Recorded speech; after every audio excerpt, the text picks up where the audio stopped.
Hi hello నమస్తే welcome to Suman TV. ఈరోజు ఒక స్టోరీ పని మీద విజయనగరం జిల్లా రాజాం నియోజకవర్గానికి వచ్చాం. వస్తూనే ఒక ఏరియాలో గ్రాండ్గా బర్త్డే సెలబ్రేషన్స్ జరుగుతున్నాయి. ఏంటి బర్త్డే సెలబ్రేషన్స్ ఇంత గ్రాండ్గా చేస్తున్నారు, ఎవరైనా చిన్నపిల్లలు అయి ఉంటారేమో అని ఒక్కసారిగా ఒక లుక్ వేసానండి. అక్కడ ఉన్నది ఎవరో తెలుసా? 104 years బామ్మ. ఒక్కసారిగా నేనైతే ఆశ్చర్యానికి గురయ్యాను. 104 yearsలో చాలా హెల్తీగా ఉంది ఆమె. అండ్ ఇప్పుడున్న నేటి తరం 60 సంవత్సరాలు బ్రతకడానికి నానా కష్టాలు పడుతున్నాం. అలాంటిది 104 years ఆమె బ్రతికారంటే ఆవిడ హెల్త్ సీక్రెట్ ఏంటో కూడా మనం తెలుసుకోవాలి కదా. ఒకసారి వెళ్దామా మరి?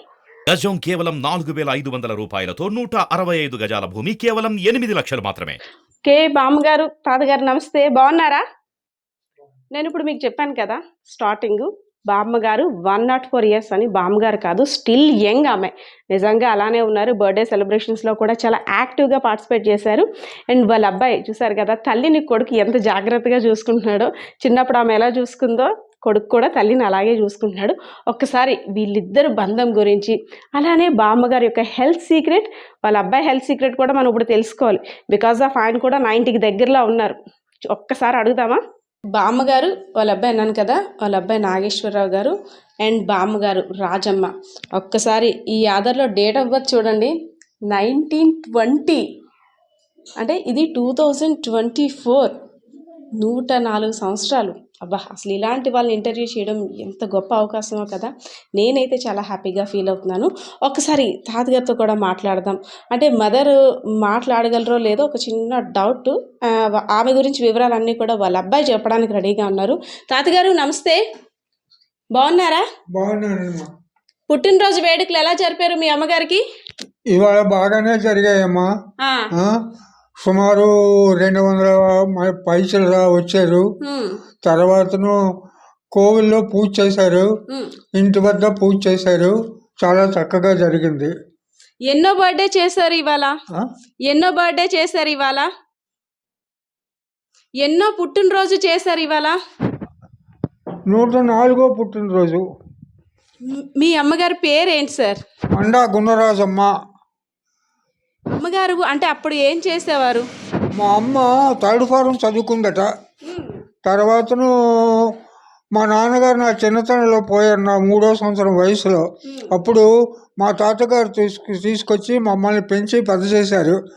అతను నా 9వ సంవత్సరం వయసులో పోయారు. అప్పటి నుంచి మా అమ్మ మా అమ్మమ్మ మమ్మల్ని సాకారు. మా అమ్మ చిన్నప్పుడు నేను అల్లరి చేసినా, బాగా చదవకపోయినా బాగా దెబ్బలు కొట్టేది. అయితే నాకు 15వ సంవత్సరం వచ్చిన తర్వాత, ఎంతోడు అయ్యో నీకు ఇంకా నేను చెప్పడమేటరా, నీ అంతటి నువ్వు జాగ్రత్తగా చదువుకో అని చెప్పింది. అది మా అమ్మ విషయం. మా అమ్మ old third form. Old third form అంటే ఎంత అండి? మాకు ఇప్పుడు తెలియదు కదా. తర్వాత మా అమ్మ కుట్లు వచ్చు, అల్లికలు వచ్చు. తర్వాతను డ్రెస్ మేకింగ్ పాస్ అయ్యింది. తర్వాతను అల్లికలు వచ్చు, సంగీతం వచ్చు, అన్నీ వచ్చు మా అమ్మకి. బామ్మగారి గురించి చెప్తూ వాళ్ళ అబ్బాయి అసలు ఎంత పొంగిపోతున్నారు కదా, ఒక గ్రేట్గా చెప్తున్నారు. అది నిజంగా వాస్తవమే. ఎంత గొప్పగా చెప్పుకుంటున్నారో, నా తల్లికి ఇది వచ్చు, అలా వచ్చు, అంత క్రమశిక్షణ మీద పెంచారు అనేసి అని. బామ్మగారు ఏం తింటారు? మా అమ్మకి ఏం తింటారు? మా అమ్మ వెజిటేరియన్. తర్వాత ఫలానా లేదు, ఏదైనా పర్వాలేదు, శుచిగా శుభ్రంగా ఉంటే తింటుంది. అది పరిస్థితి అనమాట. Full vegetarian. బామ్మగారికి హెల్త్ ప్రాబ్లమ్స్ ఏమి ఉండేవి కదా? ప్రాబ్లమ్స్ బీపీ లేదు, షుగర్ లేదు, ఏది లేదు. జనరల్గా ఏదో జలుబు అటువంటివి సామాన్యంగా సీజనల్గా వస్తుంటాయి, అంతే. ఇప్పటికి కూడా బామ్మగారు మిమ్మల్ని దెబ్బలాడతారా? దెబ్బలాడతారంటే మాట్లాడలేదు కదా,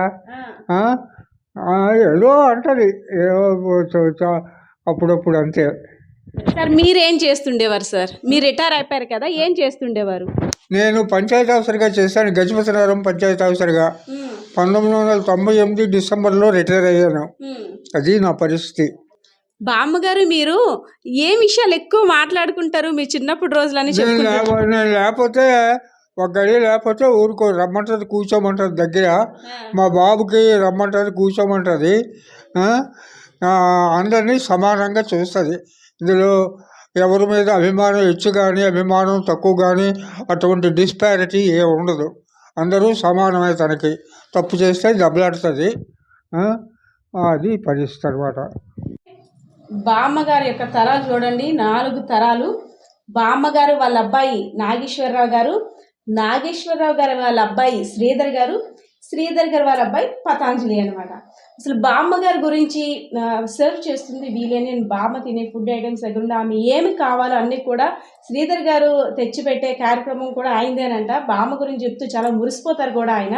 శ్రీధర్ గారు నమస్తే సార్. నమస్తే మేడం. సార్, అంటే ఇన్ని సంవత్సరాలు 104 సంవత్సరాల యొక్క బామ్మని ఇంటర్వ్యూ చేయడం మేము నిజంగా చాలా హ్యాపీగా ఫీల్ అవుతున్నాం.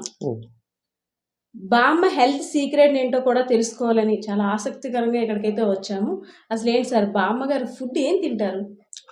ఫుడ్ ఏం తింటారంటే ఎక్కువ తినరనే చెప్పాలి మేడం. కడుపు నిండా ఫుల్గా ఎప్పుడూ తినరు. మొదటి నుంచి కూడాను మాకు పెట్టేసి ఏదైనా మిగిలితే తను తినేవారు. ప్యూర్ వెజిటేరియన్ తను. అంతేగాని ఏ పడుతుంది టైం లేకుండా తినేయడం, టైం టు టైం తింటుంది. ఏం తిన్నా మితంగా ఆహారం తీసుకుంటారు, వెజిటేరియనే తీసుకుంటారు. అధికమైన బయట హోటల్ నుంచి తీసుకొచ్చిన ఎప్పుడూ తినదు. ఇంట్లో ఫుడ్ మాత్రమే తీసుకోవడం జరుగుతుంటుంది ఎప్పుడూ. సార్, అంటే ఇప్పుడు జనరేషన్ని చూస్తున్నాము. మనం తింటున్న ఫుడ్కి అప్పుడే వాళ్ళు తింటున్న ఫుడ్కి చాలా తేడా ఉంది. అంటే మీరు చూస్తున్నారు మీ బామ్మగారిని దగ్గరుండి, అప్పటికి ఇప్పటికి ఏం తేడా వచ్చిందంటారు? అంటే వయసు కొంచెం పైపడిన తేడా మాత్రమే కనిపిస్తుంది, కానీ తను మానసికంగా మట్టుగాను ఇంకా యంగ్గానే ఉన్నారు. అయితే ఆరోగ్య సమస్యలు అంటూ తనకేం లేవండి. షుగరు, బీపీ కానీ ఏం లేదు. తన పని తనే చేసుకుంటారు. మాకైతే ఇబ్బంది ఏం కలిగించరు. తన స్నానం కానీ తన బట్ట కూడా తనే తడుపుకొని ఆరవేసుకుంటారు. తన పని తనే ముఖ్యంగా చేసుకోవడం, ఖాళీగా ఉండదు. ఏదో సర్దుకోవడం కానీ లేకపోతే అలాగా బట్టలు ఇలాగా ఇటు నుంచి అటు తీసినట్టుగానే చేసుకుంటుంది. మెయిన్ తన ఆరోగ్య తాలూకా రహస్యం కూడా ఏదో పని చేసుకుని ఉండడం అనేసి మాకు అనిపిస్తుంటుంది. తాతగారు చెప్తున్నట్టయితే బామ్మగారు చిన్నప్పుడు చాలా స్ట్రిక్ట్గా ఉండేవారు. మా మదర్కి ఇవ్వచ్చు అవ్వచ్చు అని చాలా హ్యాపీగా ప్రౌడ్గా చెప్తున్నారు సార్. అంటే మీరు ఆ చిన్నతనంలో అన్నీ మీరు చూసినవేనా? అండ్ నాకు చిన్నతనంలో నాకు ట్యూషన్ చెప్పింది మా నాన్నమ్మ చెప్పేవారు. ట్యూషన్ కూడాను నేను బయట నాకు తెలియదు అనమాట. కానీ తన దగ్గర ట్యూషన్ చదవాలంటే చాలా భయంగా ఉండేది. ఏ మాత్రం తప్పు చేసినా అప్పుడు ఏ రకంగా పనిష్మెంట్లు ఉండేవో మీకు తెలిసే ఉంటుంది. ఈ సొంటి పిక్కలు లాగడం కానీ అలాంటి పనిష్మెంట్లు ఇచ్చేది. ఎక్కువ సుమతి శతకం, వేమన శతకాలు అవే ఎక్కువ చదివించేది. క్లాస్ పుస్తకాలు కూడాను ఎగ్జామ్స్ ముందే చదవమనేది. చాలా వరకు ఇవే చదివించేది ఎక్కువ, చాలా వరకును. కానీ అక్షరాలు రాసేటప్పుడు మట్టుగాను ఆ దీర్ఘాలు కానీ తలకట్లు కానీ కరెక్ట్ లేకపోతే ఎక్కలేని కోపం వచ్చేది తనకి. చాలా సీరియస్గా వార్నింగ్ ఇచ్చేది అనమాట. అప్పుడు వార్నింగ్ అంటే అది కొట్టడమే, ఇంకేటి లేదు. చాలా భయభక్తులతో పెంచింది అనమాట. డిసిప్లిన్ కరెక్ట్ లేకపోయినా ఊరుకుండేది కాదు.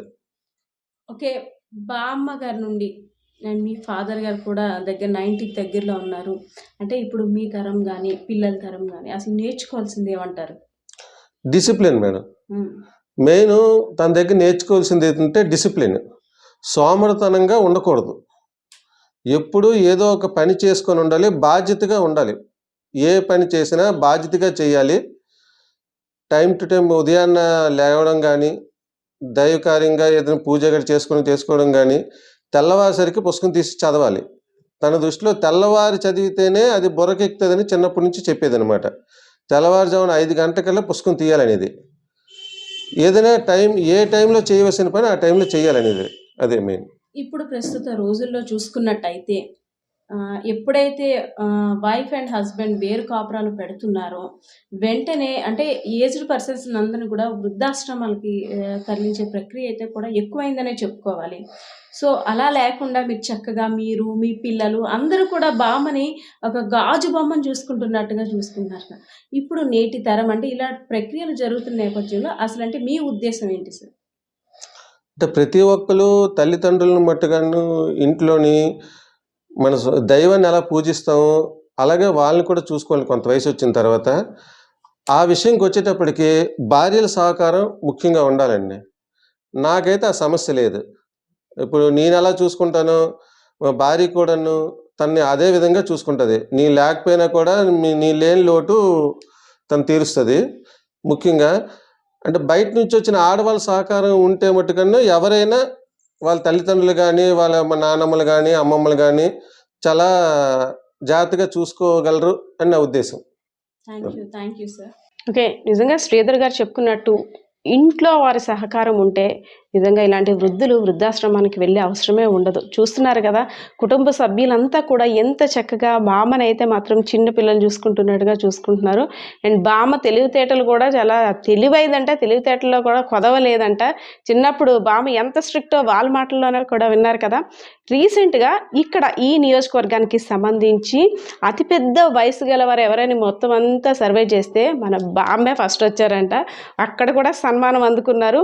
సో బామ్మ మరిన్ని సెంచరీలు కొట్టాలని మనం కూడా ఆశిద్దాం. పరిస్థితి అయితే ఇది. కెమెరా పర్సన్ శ్రీనివాస్తో పద్మ, సుమన్ టీవీ, విజయనగరం.